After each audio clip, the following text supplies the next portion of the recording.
Bonne conférence à tous. Nous allons dans un premier temps faire un rapide tour de table. Bonjour, Damien Trémaud, je suis directeur général adjoint de VetaGrosSup. Bonjour, je suis Christine Chabanet-Fauveau, directrice de l'enseignement et de la vie étudiante pour le cursus ingénieur à VetaGrosSup. Bonjour, Sandrine Vidal-Diallo, je suis responsable de la formation par apprentissage à VetaGrosSup, campus agronomique. Bonjour, je suis Sylvie Chabanon et je suis en charge de tout ce qui est insertion professionnelle à VetaGrosSup, campus agro. Bonjour Claire Laroche, je suis déléguée de l'option A2E qui signifie adapter l'élevage aux nouveaux enjeux. Bonjour, je suis Coralia Bullion, je suis étudiante en 3e année en option AEST, Agriculture, Environnement, Santé et Territoire. Bonjour, je suis Valentin Laporte, je suis étudiant en 3e année en option CALIS, Concevoir et accompagner l'innovation en agronomie. Bonjour, je m'appelle Noëlla Cabane et je suis déléguée de l'option Écoterre qui s'occupe des enjeux éco-territoriaux. Bonjour, Gaëtan Martinez, je suis délégué de l'option Market, donc marketing agroalimentaire mais aussi agricole. Bonjour, je m'appelle Eva Grand et je suis la déléguée de l'option SAINOV, donc innovation en agroalimentaire. Bonjour, Paul Fernando, je suis apprenti, donc délégué apprenti en dernière année à VetaGrosSup. Merci à tous.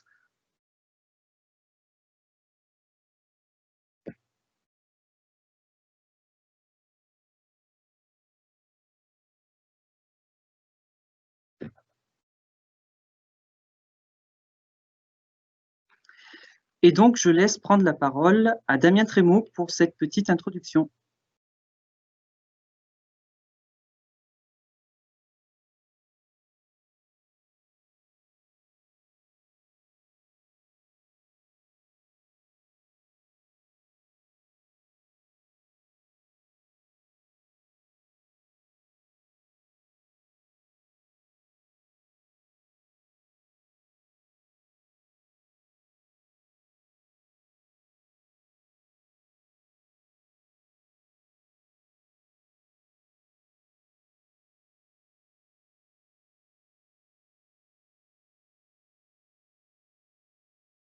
Damien, si vous voulez bien introduire. En fait, je vous présente à tous mes excuses. J'étais en train de parler à mon écran sans avoir ouvert mon micro, donc ça servira de leçon au suivant. Pas de problème, c'est les joies du direct. J'expliquais donc que l'école de Landes de Clermont-Ferrand est une des parties de VetaGrosSup, dont l'autre partie est à Marcy-l'Étoile, qui forme des vétérinaires et des inspecteurs en santé publique vétérinaire.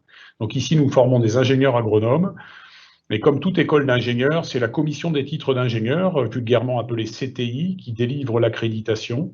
Elle est passée cette année en 2020, nous a délivré l'accréditation maximum de 5 ans, et par là même nous a délivré le label EURACE, qui est une labellisation européenne pour les écoles d'ingénieurs. Comme toutes les grandes écoles, nous sommes membres de la conférence des grandes écoles et aussi de la CDFI, la conférence des directeurs d'établissements français, d'écoles françaises d'ingénieurs. VetaGrosSup a pour objet de présenter la santé globale. Kevin, la diapo suivante, s'il vous plaît.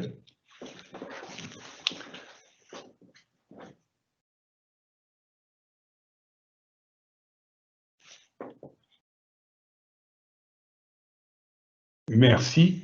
Donc, VetaGrosSup comme acteur de la santé globale, parce que, et vous l'aurez compris dans mon propos préalable, le fait de former des vétérinaires, des inspecteurs de la santé publique vétérinaire et des ingénieurs agronomes n'est pas anodin, et c'est assez unique dans le paysage français.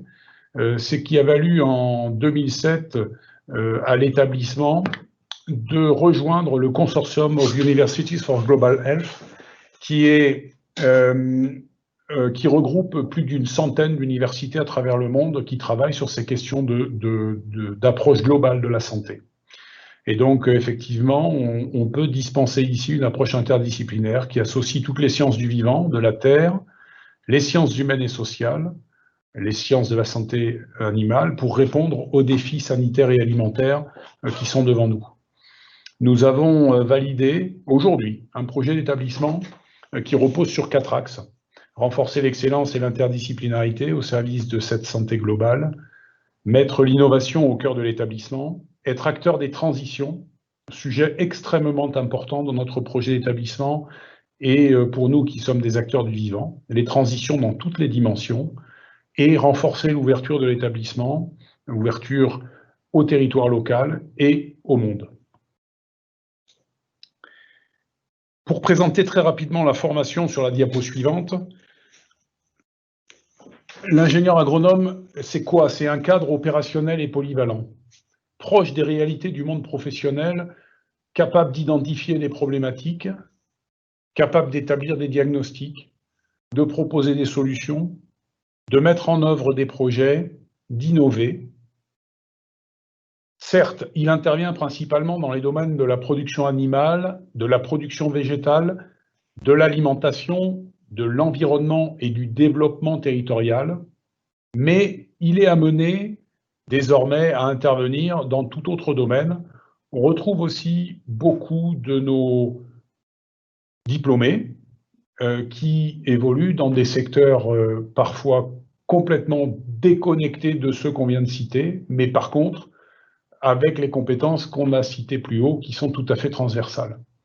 Doté d'une forte capacité d'adaptation, dans un milieu évolutif, il peut exercer dans des activités, production, de gestion, de commercialisation, de marketing, de recherche-développement, d'audit, d'études, de conseil, d'animation ou de formation, dans les champs précités ou dans d'autres. Voilà. Merci, Kevin.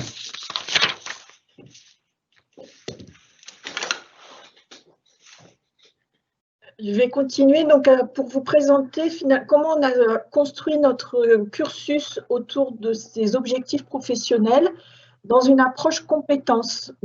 Cette approche compétence, donc avec plusieurs grands axes, une approche globale des questions posées, des connaissances scientifiques et techniques dans différents domaines disciplinaires, la capacité à résoudre un problème, à mettre en œuvre une démarche scientifique, à maîtriser la gestion de projet, et en ayant un positionnement de cadre au sein de sa structure, nous a permis de construire une formation pluridisciplinaire qui permet aux étudiants, quand ils sont diplômés, d'avoir une très forte employabilité.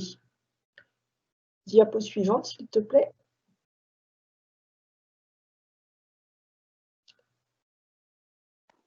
Donc, je laisse la parole à Sylvie Chabanon qui va donc vous montrer effectivement cette grande diversité de métiers. Merci. Donc effectivement, nous enquêtons nos diplômés une fois qu'ils sortent de l'école et je vais vous présenter quelques chiffres clés par rapport à leur insertion professionnelle. Donc nous avons donc un taux net d'emploi qui est déjà aux alentours de 75%, seulement 4 mois après la sortie de l'école et qui atteint 92 à 93% dans les 2 ans qui vont suivre l'obtention du diplôme. Ensuite, ce que l'on peut retenir, c'est qu'on a près de 75% des jeunes diplômés qui trouvent leur premier emploi en moins de 2 mois. Souvent, ils trouvent leur emploi même pendant leur stage de fin d'études, avant même d'être diplômés. 7 jeunes diplômés sur 10 sont en CDI. Et donc, où est-ce qu'ils se trouvent? Eh bien, 89% en province, 7% en Île-de-France, 4% à l'étranger.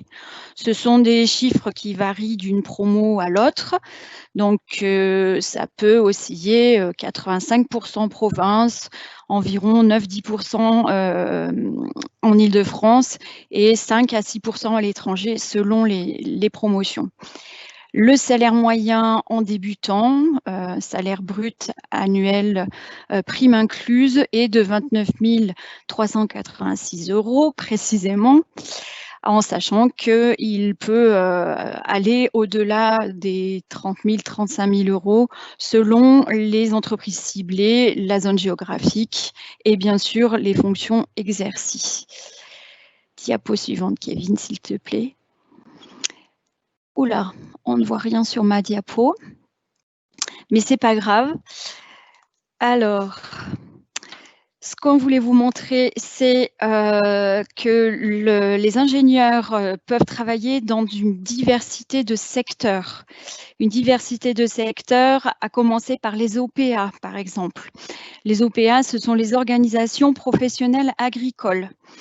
Que comptent les OPA? Ce sont les instituts ou les centres techniques tels qu'Arvalis, l'Institut de l'élevage, mais ce sont aussi des structures interprofessionnelles ou des groupements de producteurs, donc des groupements d'agriculture biologique, des groupements de défense sanitaire, etc. Les diplômés peuvent travailler aussi dans le secteur de l'agroalimentaire.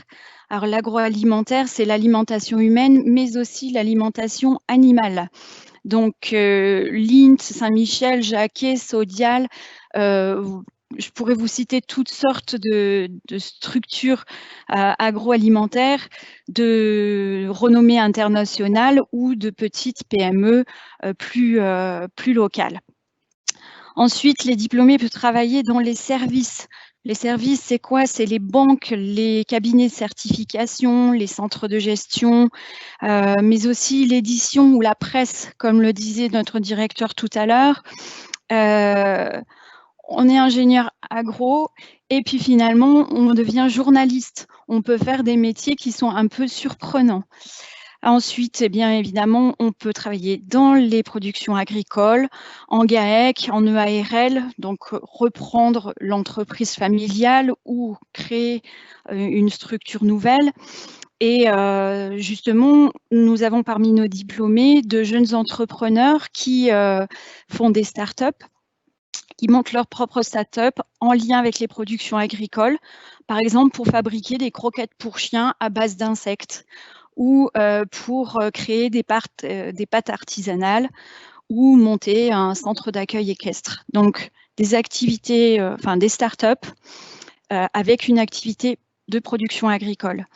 Ensuite, bien sûr, on peut devenir enseignant, on peut faire de la recherche publique ou privée. On peut également travailler pour des grands groupes d'agrochimie, d'agrofourniture comme Monsanto, Bayer, Pioneer, John Deere aussi.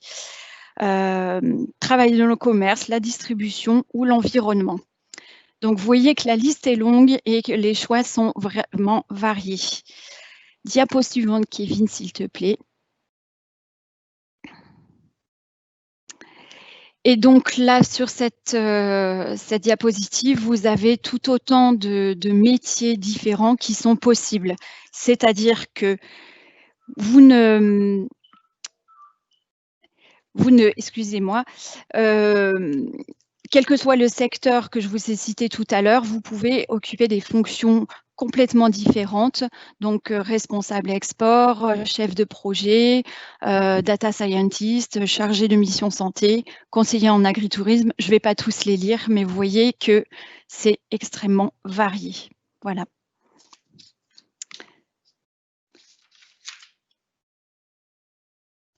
J'ai terminé.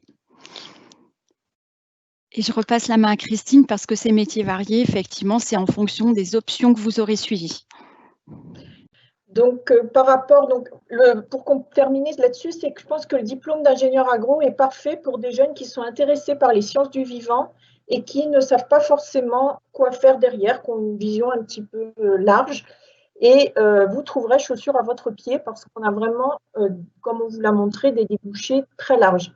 Pour cela, en dernière année, donc c'est vraiment l'année professionnalisante, là, à travers ces options, alors il y a un fil directeur dans toute notre formation qui a été présentée tout à l'heure, c'est une formation aux enjeux de la santé globale à travers différents axes, l'élevage avec l'option A2E, l'agronomie avec l'option CALIS, les questions qui relient agriculture, environnement, santé et territoire avec l'option AEST, les questions de développement éco-territorial en écoterre, le management commercial et le marketing en market, une option qui est très particulière dans le paysage de l'enseignement agronomique français, et une option en agroalimentaire.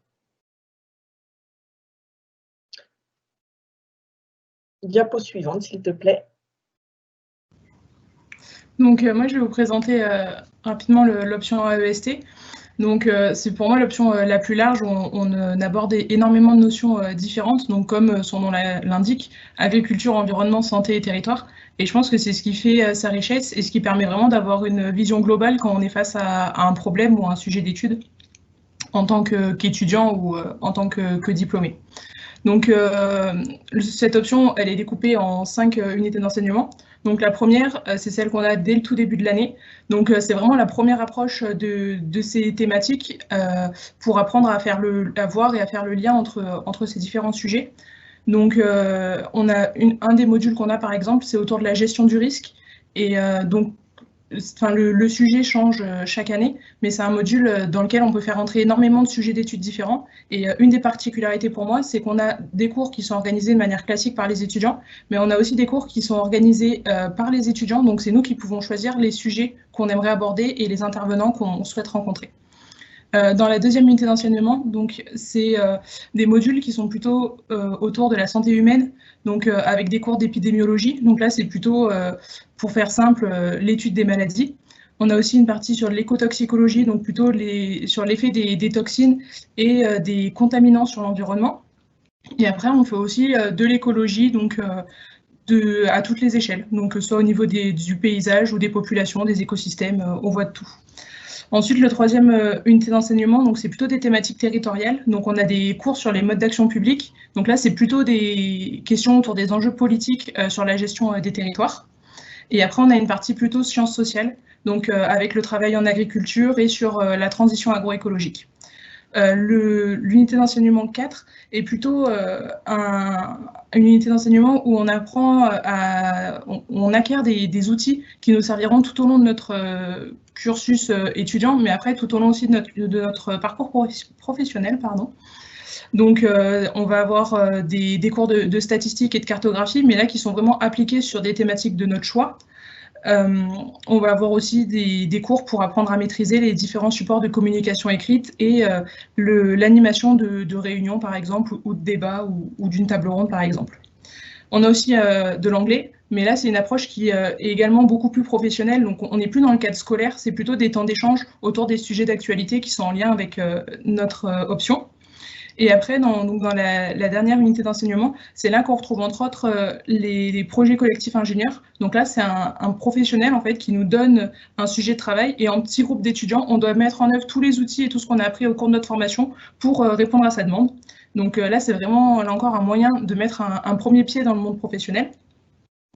Et ensuite, c'est là aussi qu'on retrouve le voyage d'études. Donc pareil, c'est les étudiants qui choisissent sur le sujet sur lequel ils veulent choisir pour aussi apprendre à être autonome et à développer de nouvelles qualités.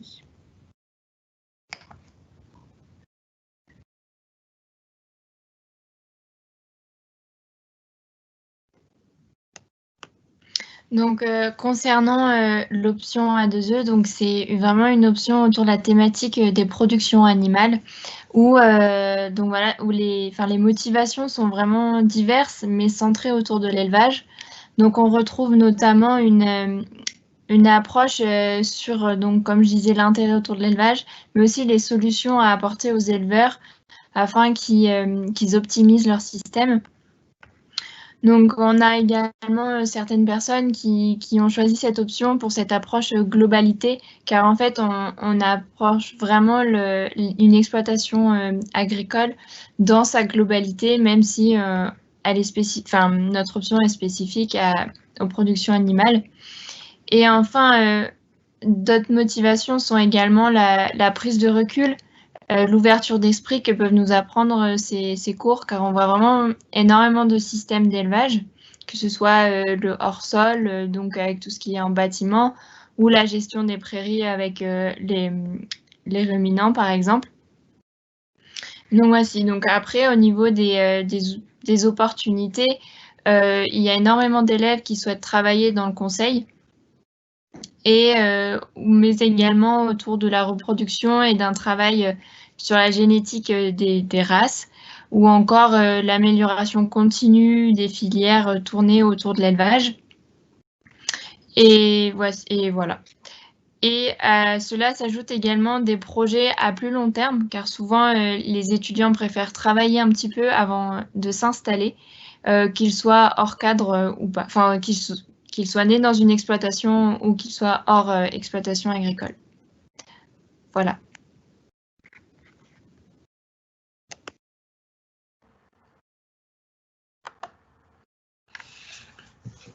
Donc moi je vais vous présenter l'option CALIS. Donc CALIS qui signifie concevoir et accompagner l'innovation en agronomie.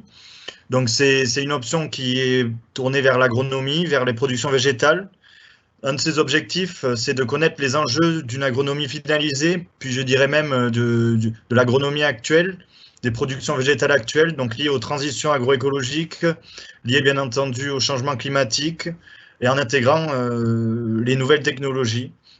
Ce qui est très important dans cette option et ce qu'on nous apprend au quotidien au travers de très nombreux travaux de groupe et presque exclusivement des travaux de groupe, ce qui est très professionnalisant, c'est de maîtriser les démarches, donc maîtriser les démarches scientifiques, de recherche, mais maîtriser également les démarches d'innovation, de travail et d'accompagnement des différents acteurs qu'on peut rencontrer. Donc les acteurs accompagnement, c'est notamment les agriculteurs par exemple, mais aussi on peut travailler avec des acteurs de la recherche, des scientifiques, voilà. Après, on doit aussi maîtriser les démarches expérimentales et de diagnostic.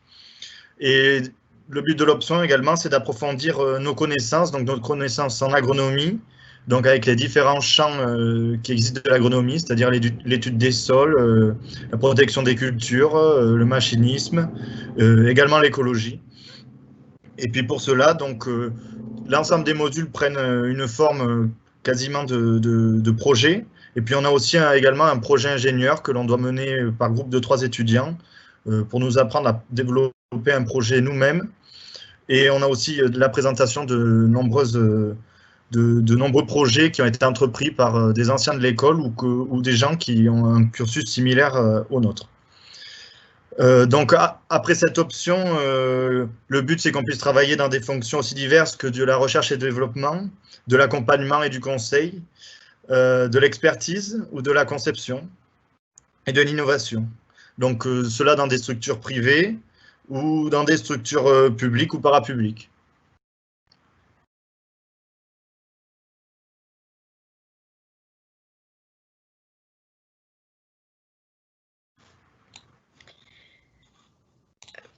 Donc maintenant, je vais vous présenter l'option Écoterre. Donc, il s'agit ici du développement éco-territorial. Cette option, elle aborde les questions du développement territorial au regard des enjeux environnementaux, donc avec toutes les questions de politique publique, par exemple. Et on va avoir donc des cours qui vont aborder une grande diversité d'aspects, qui vont aller de la place de l'écologie dans la politique, également nous aborder les questions des énergies renouvelables. On a eu un cours assez précis dessus. On a également aussi on a des cours sur les enjeux alimentaires. Donc on a vraiment une vision large de la place de l'écologie, de l'environnement dans la société. Concrètement, ce qui est très intéressant, c'est tous les entretiens qu'on peut avoir, les acteurs du territoire qui viennent nous présenter ce qu'ils font, qui sont nos futurs métiers. Sur toutes ces questions-là, au cours de l'année, il y a beaucoup d'intervenants là-dessus et c'est très enrichissant. On a également des sorties terrain qui nous permettent également de nous imprégner du terrain, de vraiment développer nos compétences en pratiquant et pas juste par l'aspect théorique. De la même manière que mes collègues l'ont dit, dans les autres options, on a également un projet collectif à développer qui est également très formateur. Donc voilà, on a des commanditaires et on doit répondre à leurs questions en faisant des entretiens, en faisant tout ce que nous pouvons pour répondre à la question.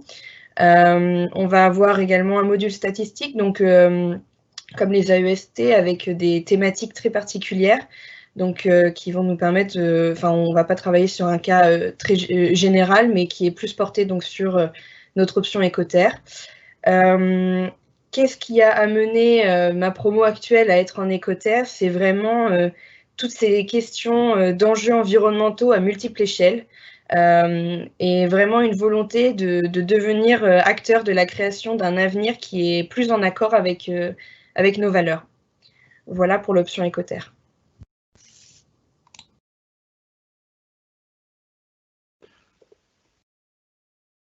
En ce qui concerne l'option marketing, on a vraiment 3 grands axes de cours tout au long de l'année, enfin pendant le premier semestre du moins. Donc on apprend des notions de management, des notions de commerce. On voit vraiment de la production à la vente, en passant par la négociation.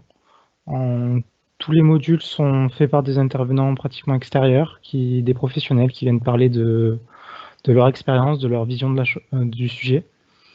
Et enfin, on a une dernière partie qui est vraiment en lien avec le marketing et la distribution d'un produit. Donc on passe par le packaging, on essaye de vraiment comprendre comment les stratégies sont mises en place.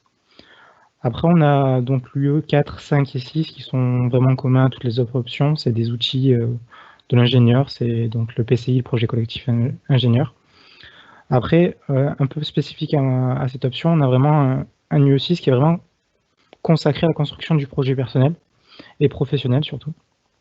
Où, comme le disait Madame Chabanet, on est quand même une option qui est assez spécifique. C'est qu'en plus d'avoir un aspect des connaissances vraiment techniques sur les produits agroalimentaires ou agricoles, on a des connaissances en management et aussi en commerce, ce qui nous démarque beaucoup par rapport à notamment des élèves qui sortent juste d'une école de commerce. C'est surtout cet aspect-là qui m'a motivé et qui motive aussi mes camarades pour faire cette option. C'est de continuer à travailler dans le monde de l'agroalimentaire, mais d'élargir les possibles et surtout nos connaissances en management. En lien avec ça, la plupart d'entre nous, on veut travailler comme technico-commercial ou chef de produit ou chef de rayon après cette option. Et je pense que l'option marketing, c'est un atout sur le monde du travail parce qu'on a quand même la connaissance technique par rapport à certaines personnes.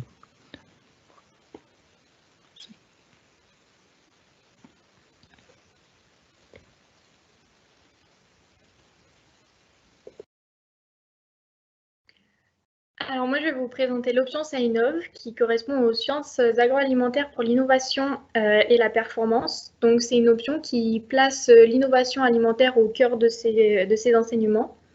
Elle est aussi axée beaucoup sur le fonctionnement de l'entreprise agroalimentaire, forcément. Donc on va aborder pas que les thématiques de recherche et développement, donc forcément c'est le gros du sujet, mais on va aborder aussi tout ce qui va être contrôle qualité par exemple, production, logistique, gestion des stocks. On a un petit peu plus ou moins de marketing. On a beaucoup de cours en lien avec l'option market. Ce qui est intéressant dans cette option, c'est que donc avec l'innovation alimentaire, on peut être sur des choses, par exemple, qui se rapprochent de la santé humaine, puisque ça va être l'innovation pour produire des aliments qui vont être avec des valeurs nutritionnelles différentes et qui peuvent avoir des bienfaits pour la santé humaine, par exemple, ou alors revoir les procédés de transformation pour avoir des procédés ou des produits qui sont plus respectueux de l'environnement ou du moins polluants. Et donc, j'ai concerté mes camarades pour avoir un peu leur vision et les raisons pour lesquelles ils ont choisi cette option. Et tous me disent que c'est parce que cette option permet des débouchés très variés. Et voilà, parce qu'eux aussi, ils veulent apporter leur pierre à l'édifice en termes d'innovation alimentaire. Et pareil, donc on aura des PCI, comme disait mon camarade, qui nous permettent de développer nos compétences en communication, mais aussi qui permet le travail d'équipe. Donc c'est autant de compétences que l'ingénieur se devra de développer.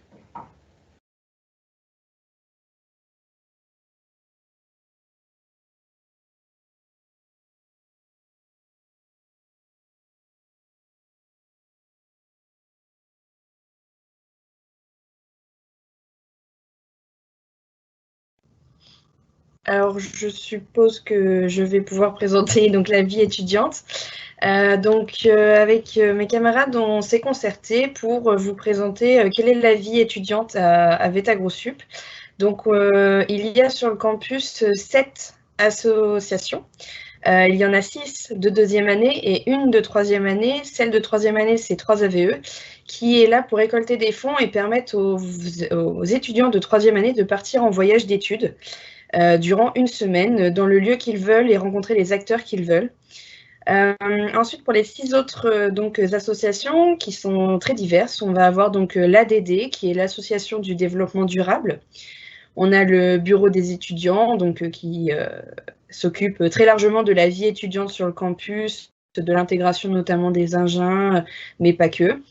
On va avoir le comité des arts, qui va apporter le côté artistique à cette école. On a donc le cercle sportif de VetaGroSup.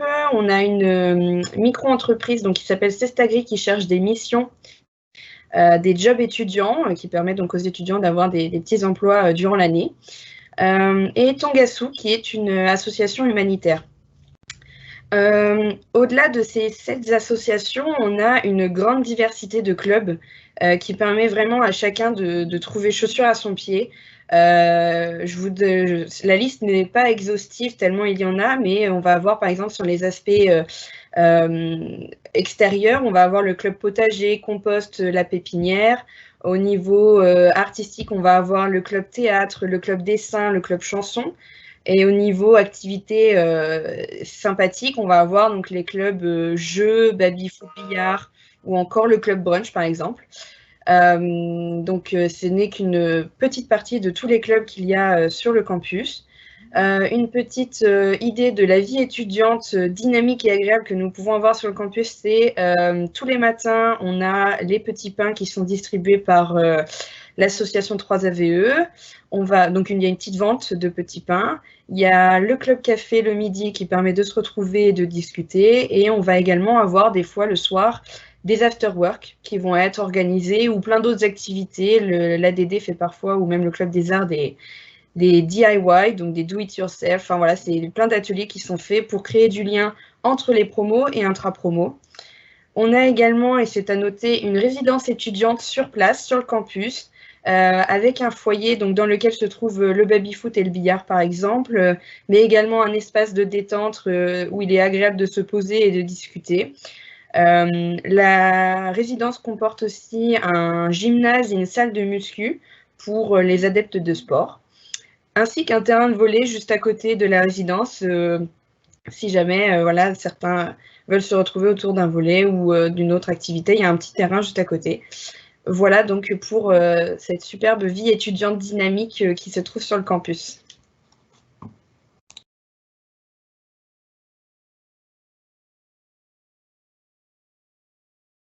Pour accéder du coup à notre formation, donc on recrute uniquement sur concours nationaux avec les 2 grandes voies d'accès, c'est cursus étudiant ou cursus apprenti. Il faut choisir, on ne peut pas se présenter à la fois en cursus étudiant et cursus apprenti. Donc, on fait partie aussi, pour ça on est assez, je pense, caractéristique par la diversité des recrutements en termes aussi d'effectifs qui apportent une coloration particulière à notre formation. On a vraiment des étudiants d'origine différente avec des parcours différents qui se complètent et qui apportent une grande richesse, je pense, aux travaux de groupe et à l'acquisition de leurs compétences. Donc, vous retrouvez ici les différentes voies d'accès avec le nombre de places ouvertes à la rentrée prochaine. Et je vous ai mis aussi, issu au niveau national, donc là, ce n'est pas que pour notre école, le ratio entre le nombre d'étudiants qui se sont inscrits au concours et ceux qui ont été intégrés dans une école. Donc, sachant qu'entre les deux, il y en a aussi qui font le choix, ce n'est pas que des personnes qui n'ont pas été admises, il y a certains étudiants qui peuvent faire le choix d'une autre orientation qui fait qu'ils sont admis, mais ils ne vont pas forcément venir dans une école d'agronomie, puisque les étudiants passent souvent plusieurs concours. Donc, on est avec les apprentis donc à 120, 130 étudiants en première année.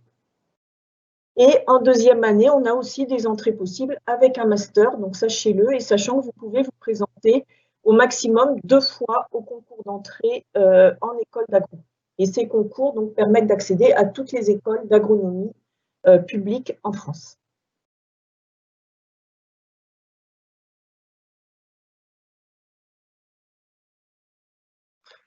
Avant de conclure cette première partie, je vous propose des questions-réponses. Donc, vous êtes déjà quelques-uns à avoir énuméré quelques questions sur le chat. Donc, on a une question de Jolane. Donc, Christine, peut-être tu pourras lui répondre.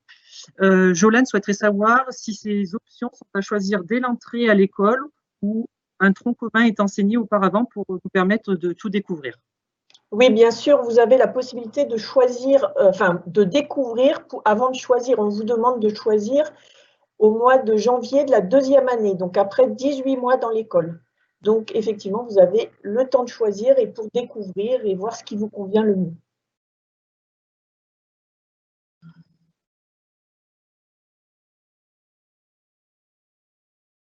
Alors, juste avant de continuer les questions-réponses, on s'accorde 15 petites minutes de questions-réponses avant de pouvoir continuer sur la deuxième partie de la conférence. Ensuite, on a une autre option concernant les options. Voilà, une personne s'interroge de savoir si l'option choisie, si elle conditionne les débouchés possibles. Je veux bien continuer à répondre. Donc, en fait, l'option choisie va conditionner le premier emploi. Souvent, les débouchés sont assez liés au domaine professionnel. Après, sur une carrière plus longue, c'est l'enjeu aussi de notre diplôme. Sur le diplôme n'apparaît pas l'option choisie. Ça reste un diplôme polyvalent. Et notre objectif étant de permettre aux étudiants et aux diplômés de rebondir en fonction des opportunités qu'ils vont rencontrer. Et on voit qu'il y a vraiment, ils ont le bagage pour pouvoir rebondir et s'adapter à des domaines très différents. La question, c'est les mêmes options qui sont proposées en apprentissage et en voie initiale, il n'y a pas de problème. Et je vois qu'il y a aussi des questions sur l'accès au doctorat. Donc, effectivement, le diplôme d'ingénieur permet de poursuivre en thèse. Et on a tous les ans, selon les années, entre 2 et 5% des étudiants qui poursuivent en thèse. Et ça fait tout à fait partie des débouchés possibles. Donc là, par contre, le choix de l'option va conditionner aussi le domaine de la thèse derrière. On a une question concernant les options. Une personne souhaiterait savoir quelle option permet de travailler en collaboration avec les vétérinaires.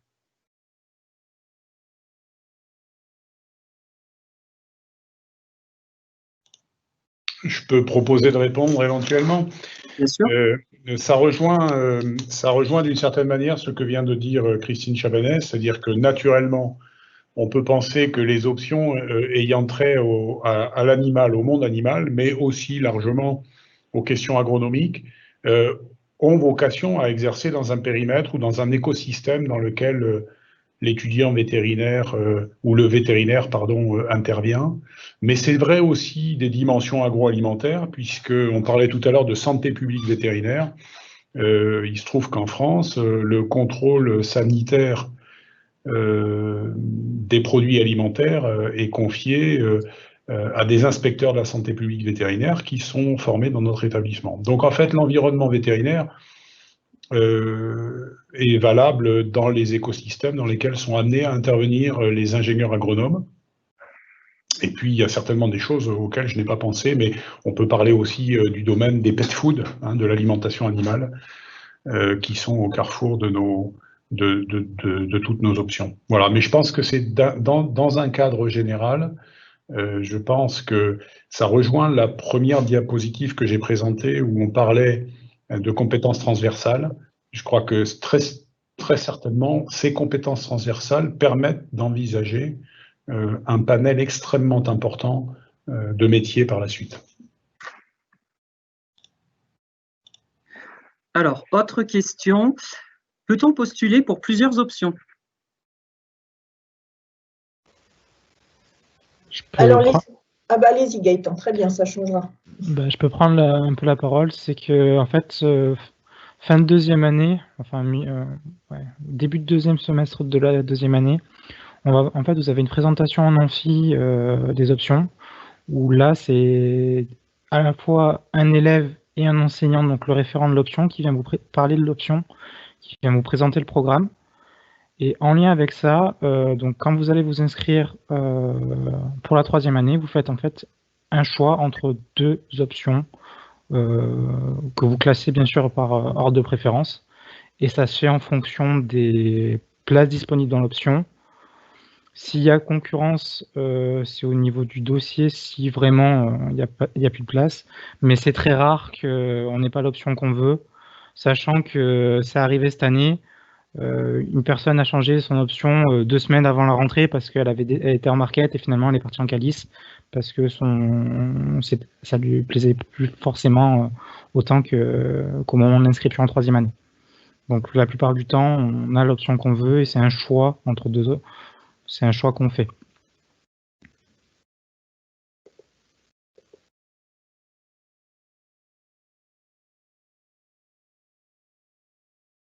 Alors, une autre question, alors peut-être plus pour Sandrine Vidal, donc responsable du pôle alternance. Les options sont-elles les mêmes par la voie en apprentissage et en voie initiale? Alors, je crois que Christine avait répondu assez rapidement à cette question. Les options sont ouvertes à la fois aux apprentis et aux étudiants. Ça fait partie des moments de formation où les deux cursus, qu'ils soient par apprentissage ou en étudiant, se retrouvent et ça apporte justement cette richesse des parcours de formation. Donc c'est exactement les mêmes. Toutes les options sont ouvertes aux apprentis.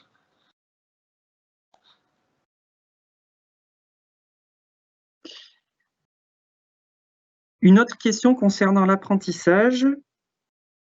Alors, je vais répondre peut-être effectivement aux différentes questions sur l'apprentissage, bien qu'on le développera dans la partie suivante, mais y a-t-il des places limitées dans la formation apprentissage? Il y a 23 places qui sont ouvertes à la rentrée 2021 pour le cursus en apprentissage. Et comme vous l'avez vu sur le tableau des admissions, on recrute via un concours national qui est le concours apprentissage. Je vais effectivement compléter la réponse qu'a fait Noëlla, qui est une bonne réponse sur le fait de si on rentre en première année en cursus étudiant, est-ce qu'on peut bifurquer en apprentissage? Alors, on ne peut pas bifurquer en apprentissage si toutes nos places d'apprentis sont prises dès le début de la première année. On ne pourra pas prendre d'apprentis en 2e ou en 3e année. Le cursus apprentissage, il marche globalement sur les 3 ans. En revanche, ce qui est proposé aux étudiants rentrés sur les concours voie classique, c'est de pouvoir faire leur 3e année sous un dispositif d'alternance aussi. On alterne entreprise-école avec un contrat de travail. C'est le dispositif contrat de professionnalisation qu'évoque Noëlla. Alors, autre question concernant notamment la résidence étudiante et les effectifs sur le campus. Combien y a-t-il d'étudiants sur le campus et combien y a-t-il de logements? Damien, je te laisse répondre. Oui, pardon, oui, je peux répondre. Combien y a-t-il d'étudiants sur le campus? Si on considère les étudiants logés, on est autour de, on est un peu plus de 200, entre 200 et 250. Donc ça, ce sont les étudiants logés sur le campus, mais après, sur les étudiants au total, dès lors que tout le monde est là, sachant qu'il n'y a pas que des formations d'ingénieurs, mais il y a aussi des masters qui sont présents dans l'école à certaines périodes de l'année. On peut aller jusqu'à 600 usagers sur le campus ici. Et je rajouterais que même si nous sommes à quelques kilomètres de Clermont-Ferrand, qui est accessible par les transports en commun, on est quand même sur un pôle universitaire important et nous sommes partenaires de l'université au même titre que d'autres écoles d'ingénieurs et d'autres écoles qui sont sur la place clermontoise. Donc en fait, le campus, donc 250 hébergés, jusqu'à 600 usagers qui sont sur le site et un gros pôle étudiant sur Clermont. Je pense que voilà les éléments.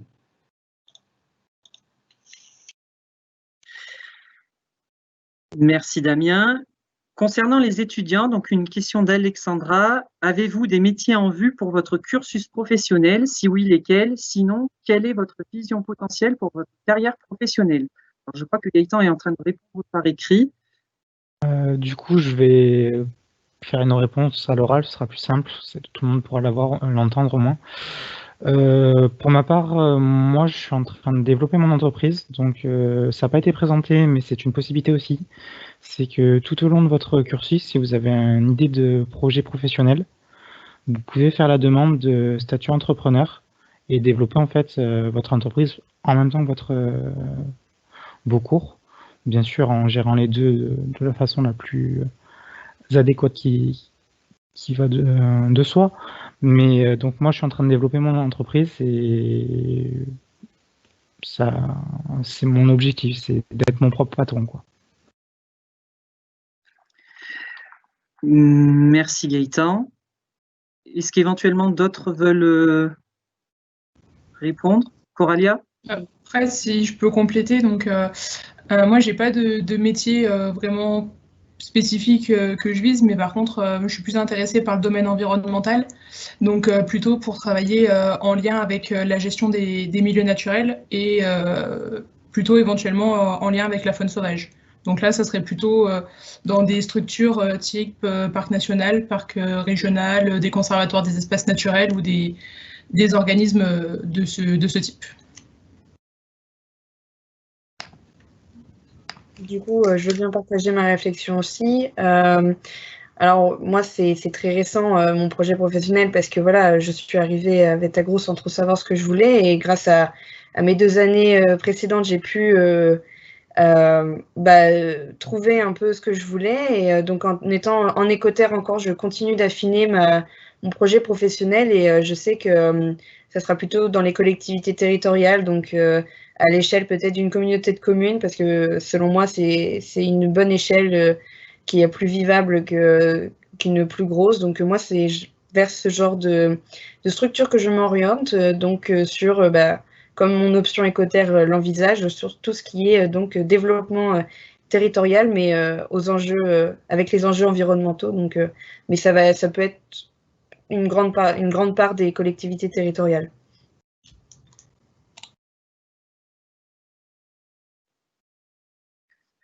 Une autre question. Alors, je cherche.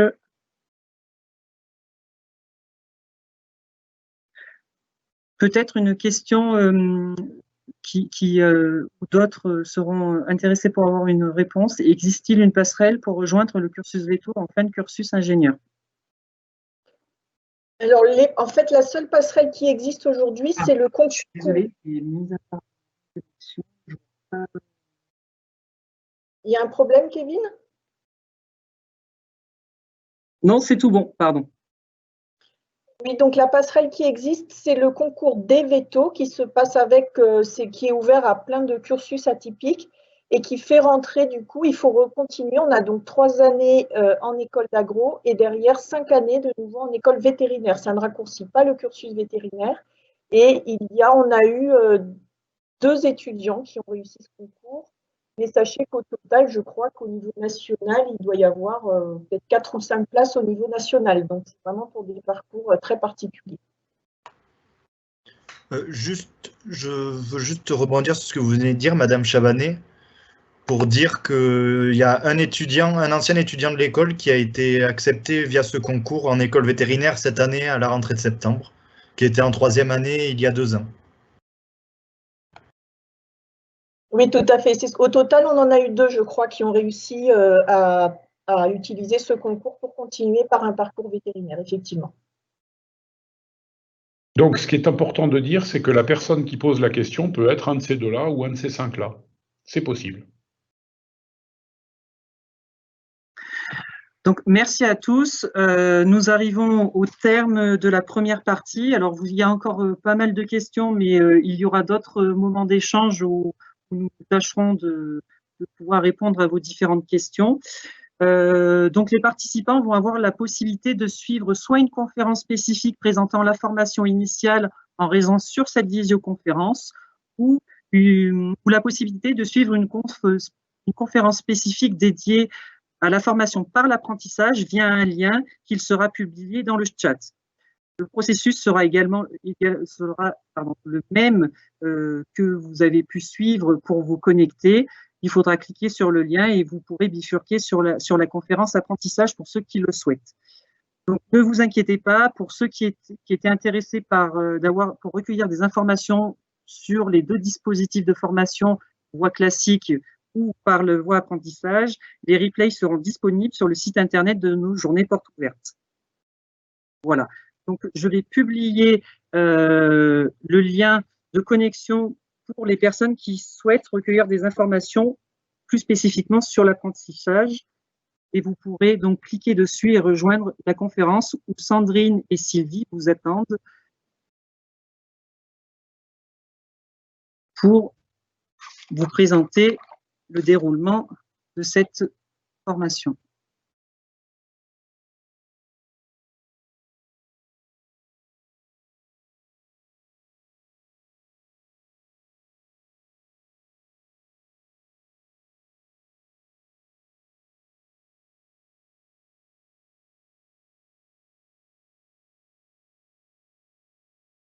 On va laisser un peu le temps que les participants puissent se rendre éventuellement sur l'autre conférence s'ils le souhaitent. Et on va reprendre pour la conférence par voie initiale.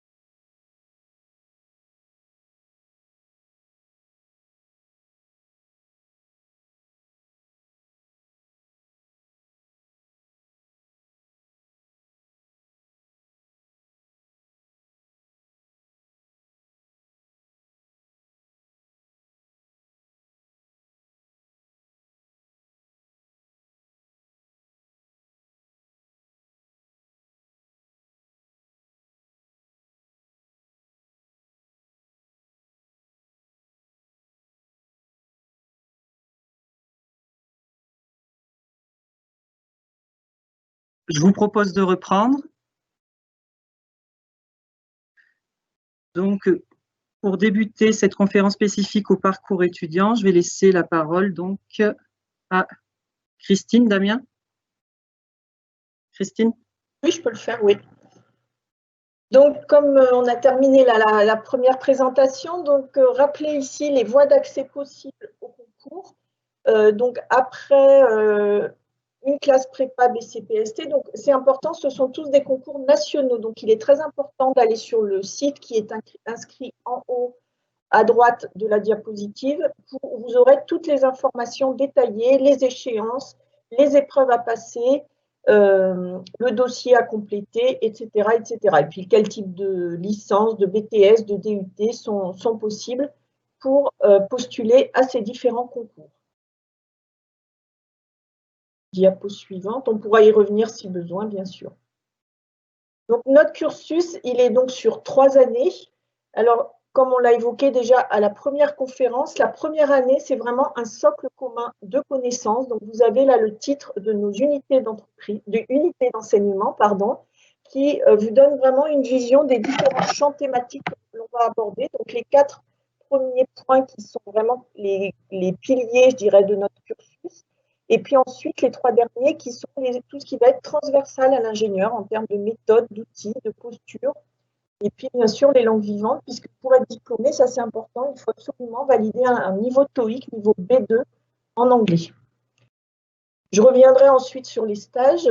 Je vais quand même en parler, excusez-moi un petit peu là, puisqu'en première année, donc, il y a un stage de 7 semaines qui se déroule sur 4 périodes. L'enjeu étant que les étudiants voient vraiment la vie d'une exploitation agricole dans ses différentes facettes. Donc, il y a un stage en novembre, une période en février, une période en avril et une période l'été. Et il y a beaucoup d'enseignements de la première unité d'enseignement, système de production agricole, qui s'appuie sur la partie stage. En deuxième année, alors on a encore une partie de socle commun, mais qui est très réduite, qui représente à peu près 4 mois, 4 mois et demi. Et on a ensuite un début d'individualisation et d'orientation professionnelle qui commence au premier semestre et après qui est très forte au deuxième semestre. La deuxième année est consacrée plutôt à l'entreprise, la découverte du secteur privé, de l'entreprise agro-industrielle. Merci. Avec aussi une approche des filières, toujours les méthodes et outils, et puis une approche autour de la fonction managériale de l'ingénieur agronome. C'est plutôt une sensibilisation. Et c'est sur cette année-là que les étudiants partent à l'étranger. On a à peu près 30 à 40% des étudiants qui partent faire un semestre académique, ça on y reviendra tout à l'heure, à la place du semestre 8, donc la deuxième partie de la deuxième année. Et ceux qui restent en France, donc on a aussi l'accueil d'étudiants internationaux qui apportent de la richesse dans les cursus. Et il y a une possibilité de module au choix assez large qui permet vraiment de découvrir des nouveaux secteurs. Donc là, il y a 2 stages rattachés à la deuxième année. Un stage dans une entreprise agro-industrielle de 7 semaines qui a la particularité, on a fait volontairement le choix de le placer de début octobre à fin novembre et pas dans l'été pour pas que ce soit un stage ouvrier, mais vraiment un stage pour aller à la rencontre des différents services de l'entreprise et comprendre son fonctionnement. Et dans l'été, entre la deuxième et la troisième année, c'est un stage de préorientation professionnelle, donc le plus souvent à l'international, de minimum 7 semaines, en lien donc avec le choix de dernière année. Donc la dernière année de formation, donc c'est vraiment un objectif de professionnalisation, donc on vous en a déjà parlé largement. Pour les étudiants, donc il y a les 6 options qu'on vous a présentées au choix, mais il y a aussi possibilité de suivre un parcours dans l'un de nos masters co-accrédités qui donne du coup le double diplôme. Dans ce cas, l'étudiant suit le parcours à l'université et puis il fait le stage encadré au niveau universitaire et il a un diplôme de master et diplôme d'ingénieur. Il est possible aussi d'aller dans une autre école d'ingénieur, donc là c'est sur dépôt de dossier, ou de suivre un double diplôme à l'étranger. Et donc là, le cursus se termine par une mise en situation qui est très importante pour être diplômé de 6 mois avec un mémoire à rédiger et une soutenance à réaliser. Donc, comme on l'a évoqué tout à l'heure, cette troisième année peut se faire en contrat de professionnalisation avec le même rythme d'alternance que les étudiants. Diapo suivante, s'il vous plaît. Autre spécificité de notre cursus, c'est la section cinéma-études qui n'existe que chez nous, qui peut être choisie, on est à une dizaine d'étudiants à peu près. Le principe qui est derrière, c'est de se dire qu'aujourd'hui, le cinéma, la vidéo sont vraiment des supports d'acquisition des compétences attendues de l'ingénieur. Donc, les étudiants qui choisissent cette section, ça remplace les crédits d'autres modules pour les étudiants. Donc là, vous avez la présentation détaillée. On a eu des productions vidéo vraiment d'une très, très grande qualité. Vous avez des titres là qui sont proposés.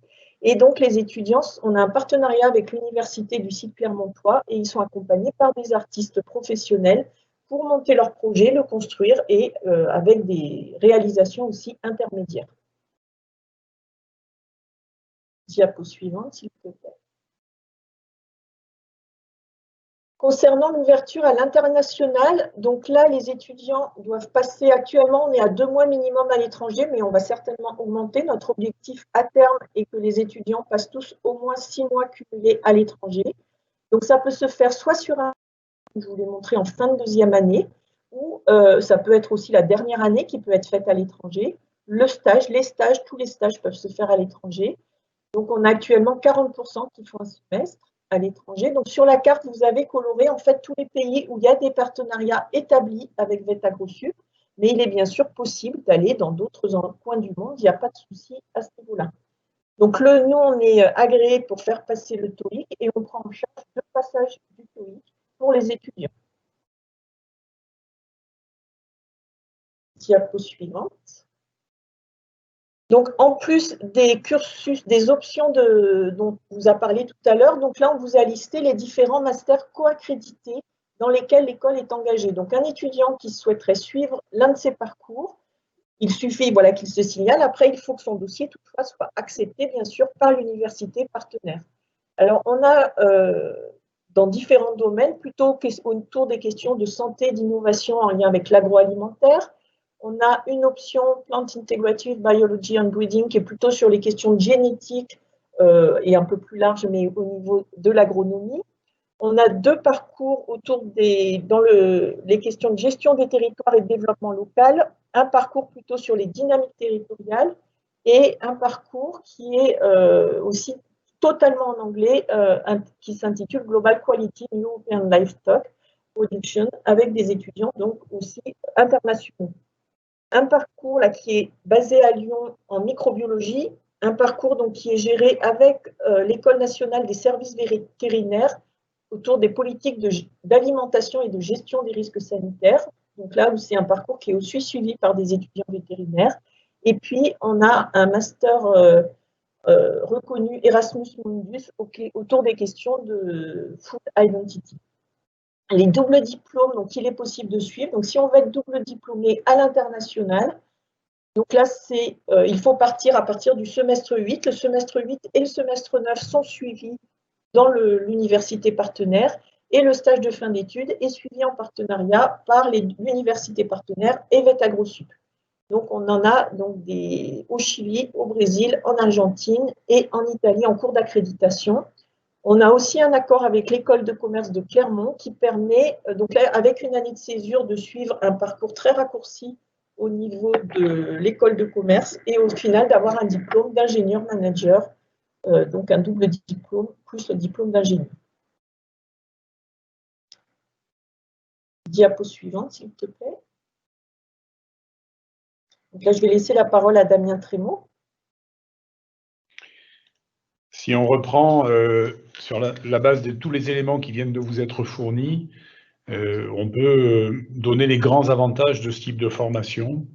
Donc des enseignements fondés sur la thématique Global Health qui sont des enseignements à l'interface des santé humaine, animale et environnementale, particulièrement adaptés pour faire face aux grands enjeux qui sont devant nous. Des modules communs agro-véto pour partager ses connaissances et ces modules communs auront certainement tendance à se développer dans les années qui viennent. Une ouverture à l'international avec la possibilité d'effectuer un semestre ou un stage à l'étranger. Dans ce cas, c'est 2 mois obligatoires.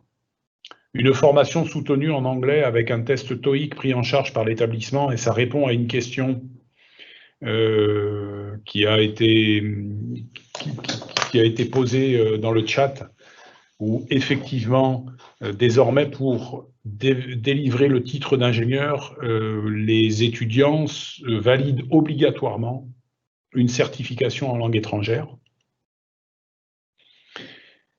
Pour autant, et j'insiste, parce que souvent, on avait des publics que ça rebutait, il ne faut pas être rebuté, puisque tout est mis en œuvre pour accompagner l'acquisition de compétences en langues étrangères. De nombreux stages qui permettent de tisser des liens directs avec le monde professionnel et ça a une incidence évidente sur le taux d'insertion à 4 mois dont vous parlait tout à l'heure la collègue, qui est de plus de 70%. Une individualisation du parcours avec des modules au choix et avec un suivi individualisé tout au long du parcours, accompagné par un référent du corps enseignant.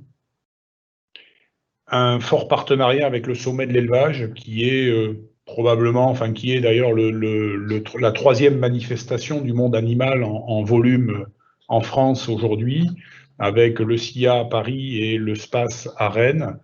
Ce sommet de l'élevage qui se tient à proximité de l'établissement. L'établissement en est partenaire et les étudiants sont très très nombreux à être mobilisés sur ce sommet de l'élevage. Diapo suivante, Kevin, s'il vous plaît.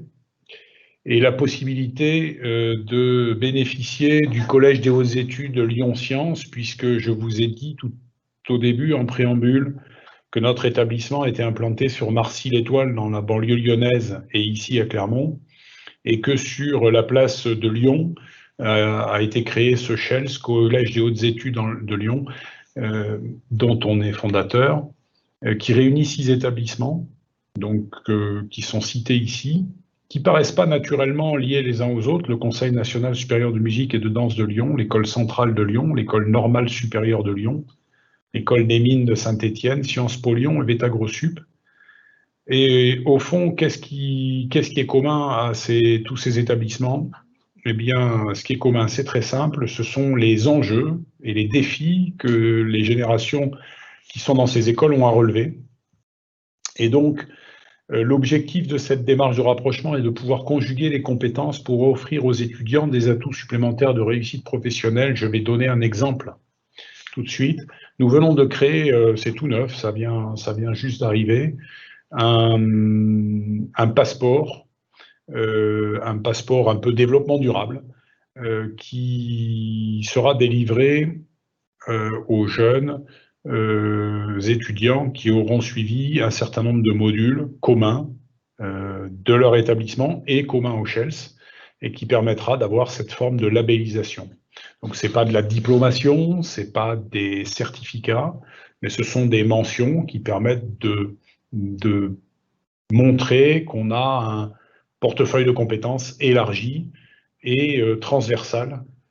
Et en outre, et ce n'est pas négligeable, ça permet de créer un vrai référentiel commun avec un certain nombre d'étudiants qui ne sont pas dans les mêmes secteurs que le nôtre.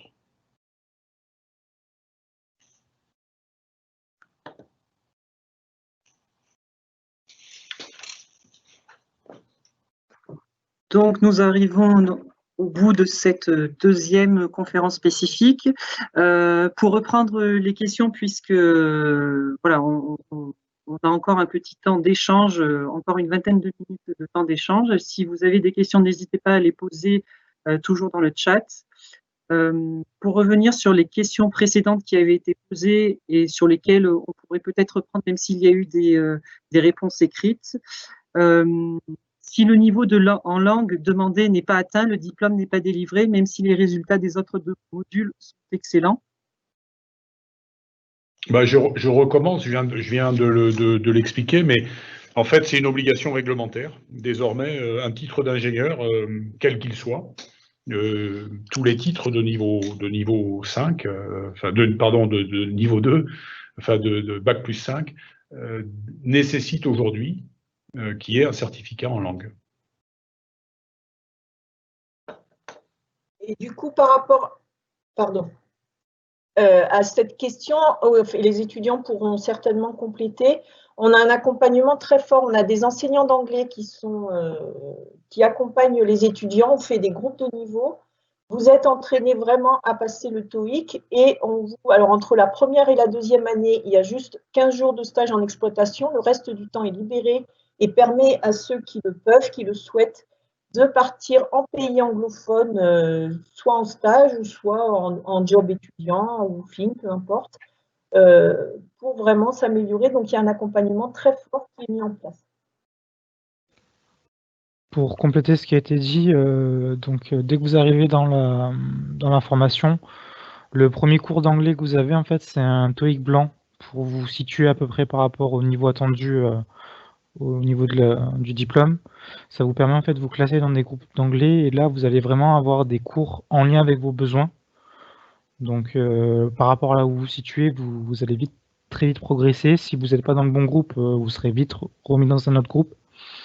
Vous avez pour les étudiants jusqu'à début de la 3e année pour passer, donc c'est pas non plus pressant. Vous avez 2 ans pour bien vous préparer à passer le TOEIC. Donc il ne faut pas non plus stresser outre mesure sur cet examen-là, quoi.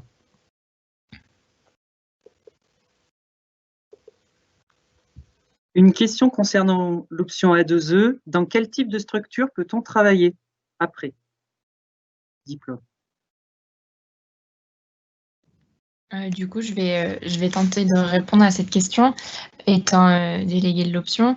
En fait, les structures d'accueil des ingénieurs, on va dire entre guillemets A2E, sont vraiment très diversifiées.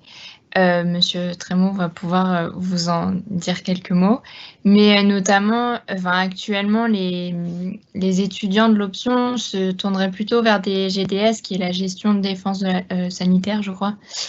Donc, ce sont des entreprises qui travaillent autour de la santé des troupeaux. Après, on a également l'IDEL, là, c'est l'Institut de l'élevage. On va notamment avoir des conseillers en chambre d'agriculture également. Des choses comme ça. Moi, je sais que, pour parler de mon cas, j'aimerais développer un service en clinique vétérinaire d'accompagnement sur les plans nutritionnels notamment et conduite d'élevage. Mais bon, c'est vraiment qu'un projet pour le moment. Mais les structures d'accueil sont assez diversifiées.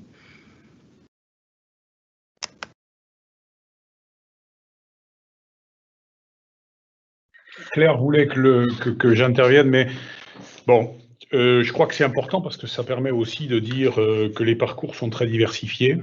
Alors moi-même, issu de l'historique option à 2E, j'ai d'abord géré un élevage et puis aujourd'hui, je suis directeur adjoint de l'établissement.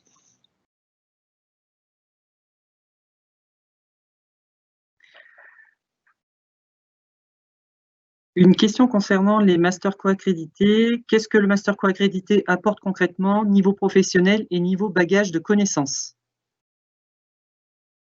Alors, le master co-accrédité, donc il va être beaucoup plus spécialisé et beaucoup plus à un niveau peut-être expert dans un domaine particulier, alors que l'option va garder au niveau de Vetagro vraiment cette approche transversale, gestion de projet, peut-être plus de lien avec les professionnels. Ensuite, au niveau pourquoi choisir un master, alors il peut y avoir la thématique qui va vous motiver.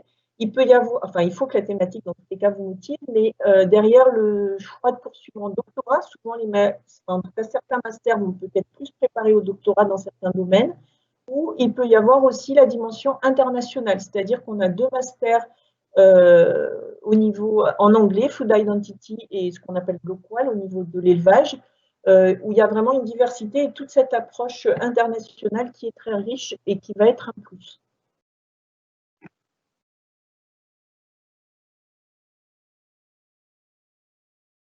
Une autre question, concrètement, les cours se passent en amphi ou en classe, groupe? J'avais commencé à répondre à cette question. Ça dépend vraiment en fait de l'année. En première année, au tout début de l'année, on est beaucoup en amphi puisqu'on a des cours de tronc commun. En parallèle de ça, on a quand même des TD, TP sur certains modules. Et là, vous êtes séparés par groupe de niveau de langue.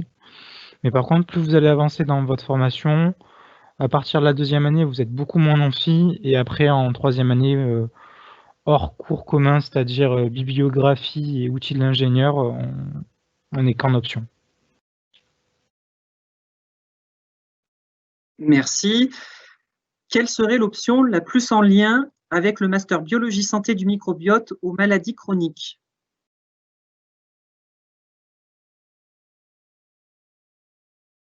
Alors ça, je pense que c'est plus une question pour moi. Enfin, on voit beaucoup, alors microbiote pas forcément, enfin on voit beaucoup de choses en lien avec la santé. Après, c'est plus au niveau des stages où on peut essayer de se spécialiser, enfin de chercher des choses plus en lien avec le microbiote. Je sais que moi j'ai fait un stage de recherche cet été où j'étais justement sur l'impact des probiotiques sur le métabolisme. Enfin, l'idée, c'était de faire le lien entre voilà, l'estomac, ce qui se passe dans l'estomac, les intestins et sur les muscles.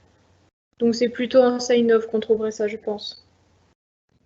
Juste si je peux compléter, en AEST, on a eu aussi des interventions sur le sujet pour faire le lien entre le microbiome et la santé globale. Donc là aussi, on a eu des cours sur tout ce qui est probiotique et des choses comme ça, donc qui reprennent aussi des thématiques de santé et de microbiologie. Je me permets de compléter. Je pense que ce qu'il faut avoir en tête, c'est que le socle de formation commun à tous les étudiants permet certainement d'appréhender cela, je dirais presque quelle que soit l'option.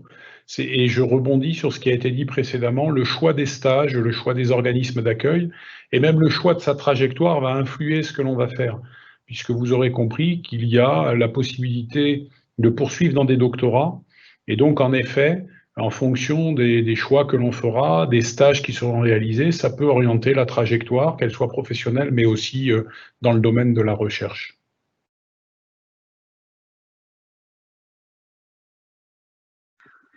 Une question concernant les langues. Alors, les langues sont juste anglais ou y a-t-il également la possibilité de suivre une autre langue? Donc là, il y a même possibilité, même obligation de suivre 2 langues vivantes jusqu'à la fin du semestre 7. Donc les langues vivantes que l'on propose à VetaGroSup, donc il y a l'allemand, l'espagnol, l'italien et le portugais, en lien avec les partenariats qu'on a pu développer à l'international. On peut tout à fait, on n'est pas obligé d'avoir déjà pratiqué cette langue avant. Donc, si on a un projet en particulier de mobilité, par exemple au Brésil, même si on n'a jamais fait de portugais, il est tout à fait conseillé de suivre la deuxième langue en portugais. Alors, on ouvre une deuxième langue, un groupe de deuxième langue qu'à partir de 10 étudiants. Ça fait plusieurs années qu'on arrive à ouvrir ces 4 enseignements.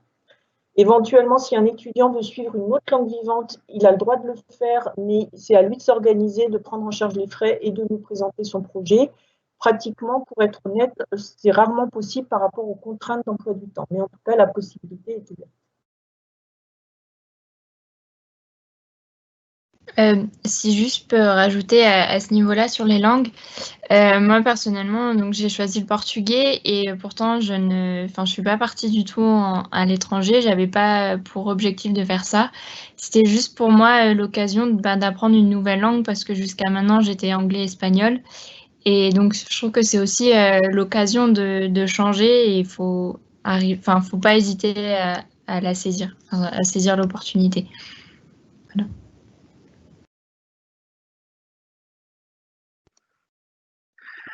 Alors, on a une participante qui s'interroge. Damien a commencé à lui répondre. Donc, cette personne ne pense pas avoir la fibre innovatrice et elle a plus l'impression d'être quelqu'un de scolaire et elle voudrait savoir ce qu'on pense des profils comme elle par rapport à nos formations.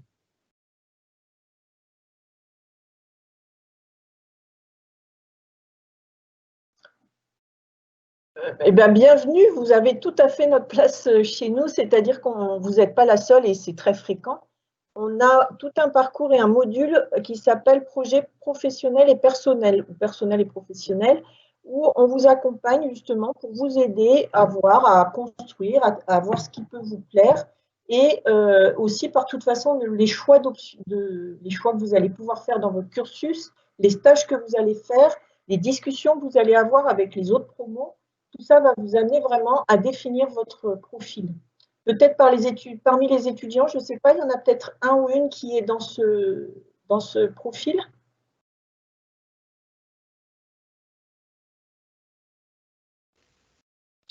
Si personne ne prend la parole, je vais prendre la parole. Pour compléter ça, scolaire ne veut pas forcément dire pas bon ou pas réactif ou quoi que ce soit. C'est que moi, mon parcours, ça a été simple, c'est que j'ai fait un parcours ce que j'appelle assez classique, c'est une prépa où on apprend à être scolaire. C'est-à-dire que on apprend une méthode, on l'applique, etc. Et arrivé ici, c'est vrai que les premiers temps, travaux de groupe, c'est pas trop intuitif. Et on s'y fait, on commence à appréhender un peu les différents parcours qui peuvent s'ouvrir à nous. Et pour quelqu'un qui, au départ, était très scolaire, c'est-à-dire qui appliquait une méthode, etc., pour ma part, je suis en train d'essayer de monter une entreprise, donc je pense que j'ai franchi une étape.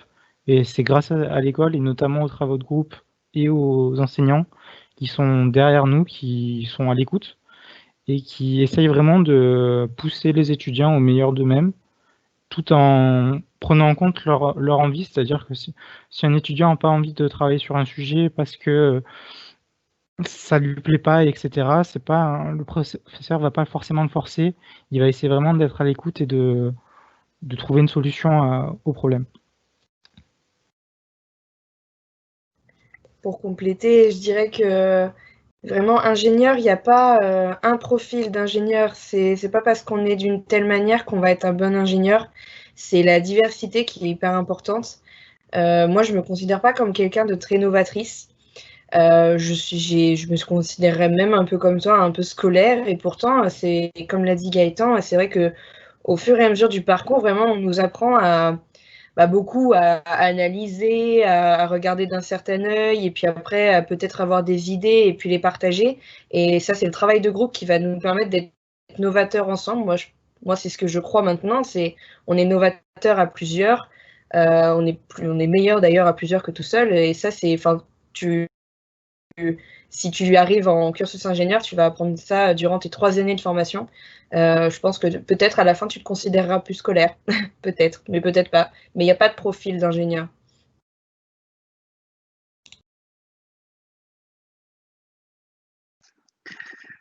Merci. Concernant les masters, est-ce qu'ils sont tous localisés sur Clermont-Ferrand?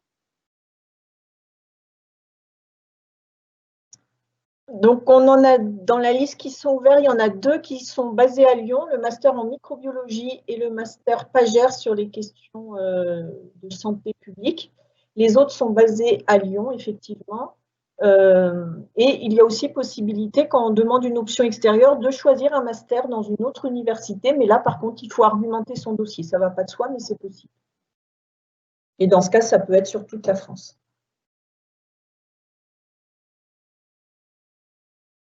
Merci. Est-ce que l'espagnol est dispensé, étant donné la possibilité du double diplôme dans les universités d'Amérique du Sud? Ou y a-t-il éventuellement d'autres langues qui sont dispensées à VetaGroSup? Oui, c'est ce que j'ai indiqué tout à l'heure. Donc, en 2e langue, donc, il y a effectivement l'espagnol, l'allemand, l'italien et le portugais. Mais la première langue reste obligatoirement l'anglais par rapport au niveau TOEIC qu'il faut valider.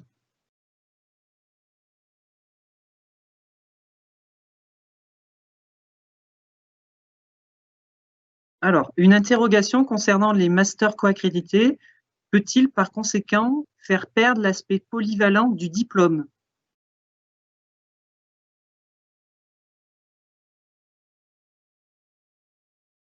J'ai donné des éléments de réponse, mais ce n'est pas forcément spécifiquement moi qui pourrais répondre. Simplement, si on part du principe que les premiers semestres sont consacrés à une culture commune des étudiants ingénieurs et que le master arrive comme les options après le socle commun, le côté polyvalent est préservé. Donc le master au pire apporte un plus, mais en tout cas ne restreint pas la polyvalence.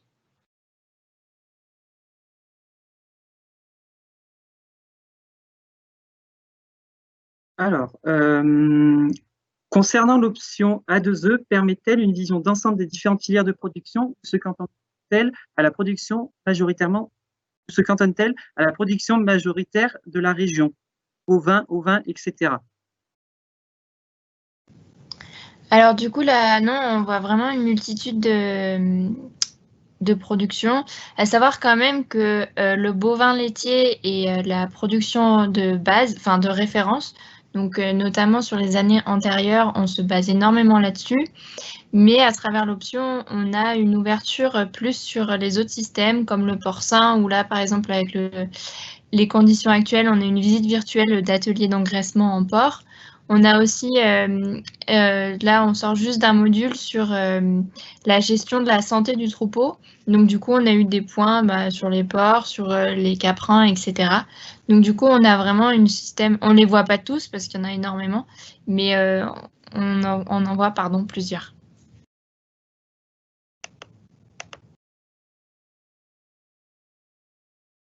Merci Claire. Je me permets juste de compléter, c'est-à-dire qu'il y a ce qui se passe effectivement, les enseignements, et puis j'insiste, mais vraiment les stages sont des occasions aussi d'aller choisir et de colorer son parcours s'il y a vraiment un élevage, un domaine qui vous intéresse en particulier, soit le stage préoptionnel, soit le projet de fin d'études peut être fait dans ce secteur. Donc ça donne vraiment beaucoup d'opportunités pour aller vers ce qui vous intéresse.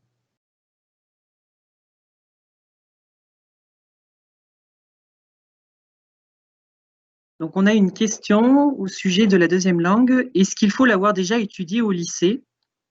Donc, il me semble que tout à l'heure, Claire l'a mentionné tout à l'heure, par rapport notamment au portugais.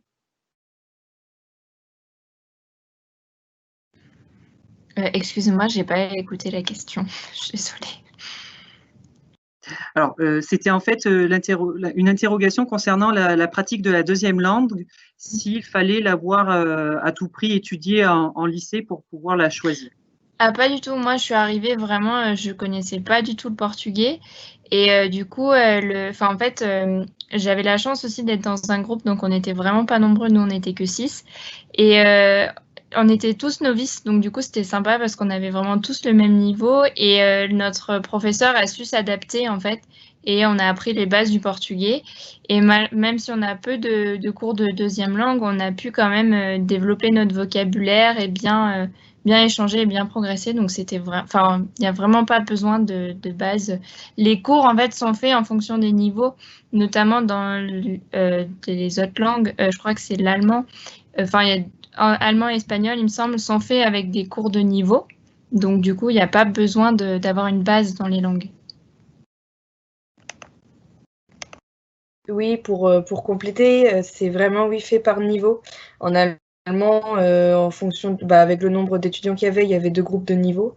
Et en espagnol, il y a 3 groupes de niveau. Moi, j'avais jamais fait espagnol. Alors oui, j'avais choisi allemand et anglais durant toute ma scolarité. Et puis arrivé en ingé, j'ai décidé de faire espagnol. Donc je me suis retrouvée dans le groupe des débutants. L'espagnol, c'est un peu particulier parce qu'il n'y a pas souvent des débutants, mais cette année, on était tellement nombreux que il y avait un groupe de débutants. Donc on a vraiment pris les bases. Donc c'est vraiment bien fait sur ce côté-là. Vraiment, si tu n'en as jamais fait, que tu as envie de découvrir l'italien parce que tu as envie, faut pas se gêner et faut y aller, quoi. C'est vraiment bien fait pour que on découvre quand même une nouvelle langue et qu'on progresse un peu.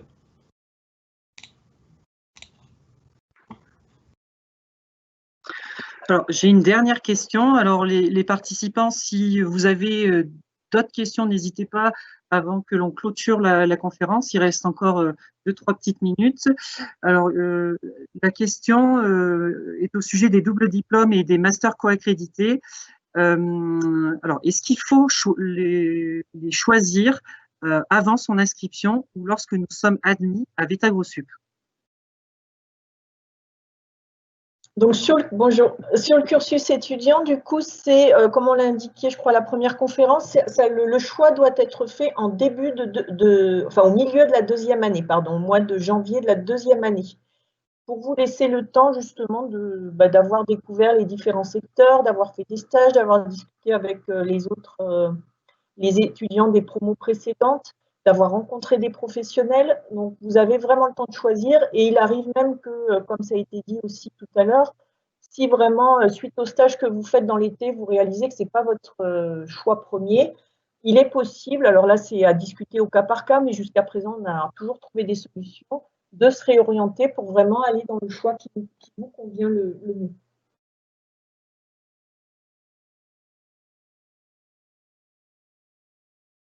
Moi, j'ai envie de répondre à la question sur le choix de l'école. Qu'est-ce qui valorise VetaGrosSup par rapport aux autres pour un projet dans le domaine de l'élevage? En fait, je pense aujourd'hui qu'il est indispensable dans le domaine de l'élevage comme dans le domaine de l'agronomie, mais dans les autres secteurs aussi, le domaine de la transformation alimentaire et ceux de la distribution, de penser à d'autres modèles, des modèles qui répondent mieux aux enjeux des territoires, quel que soit le niveau des territoires, avec des écosystèmes plus équilibrés. Or, le terrain de jeu offert par l'Auvergne, qui est la plus grande prairie d'Europe telle qu'elle est constituée, avec des écosystèmes très singuliers, qui reposent à la fois sur des végétaux cycle long, des végétaux cycle court, des animaux cycle court, des animaux cycle long, et des organisations territoriales singulières, est un très bon terrain d'apprentissage pour le monde qui nous attend. Voilà ce que je pense qui fonde la différence de notre établissement, en particulier dans les domaines de l'élevage, mais pas seulement.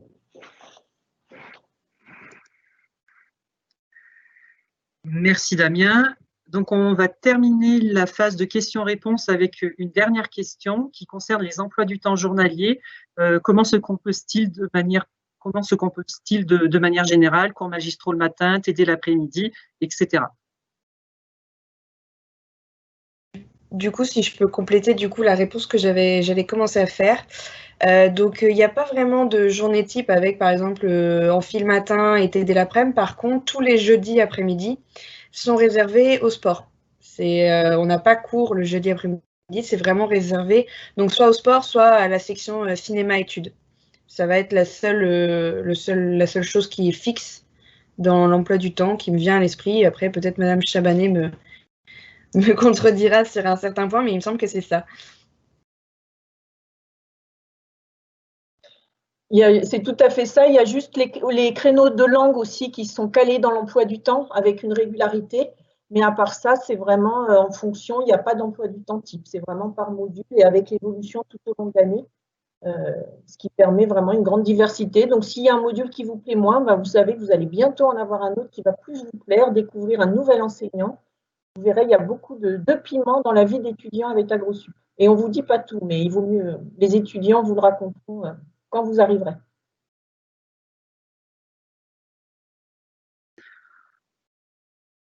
Donc, on arrive au terme de cette conférence. Donc, merci à tous. Merci aux intervenants d'avoir répondu aux questions. Merci aux nombreux participants qui sont venus justement rencontrer nos étudiants et nos équipes de l'administration. Donc, pour votre information, les journées portes ouvertes se poursuivent sur un site événementiel dédié où vous pourrez retrouver plusieurs ressources, des témoignages d'étudiants sous format vidéo, des podcasts, des vidéos thématiques, etc., etc. Et vous aurez également la possibilité, dès la semaine prochaine, de retrouver l'ensemble des vidéos des conférences en replay. Et voilà, donc pour vous rendre sur ce site internet événementiel dédié au JPO de VET-AgroSup, voici le lien http://jpo-vetagrosup.mystringly.com. Voilà. Damien, Christine, est-ce que vous voulez dire un mot pour clôturer cette conférence?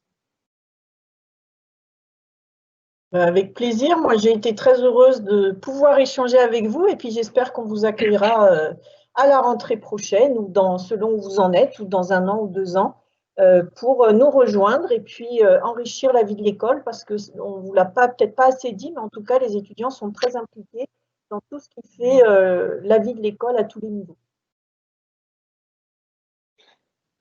Et moi, j'ajouterais bien que si ces renseignements n'ont pas suffi, il y a toujours possibilité, bien sûr, de suivre les liens qu'a indiqué Kevin, mais vous avez aussi la possibilité, dès lors que ce sera de nouveau rendu possible par l'organisation sanitaire, vous avez aussi la possibilité de vous déplacer, pourquoi pas, dans l'établissement. Eh bien, un grand merci à tous. Nous vous souhaitons à tous une bonne soirée et n'hésitez pas à nous contacter en cas de besoin. Merci à vous. Au revoir.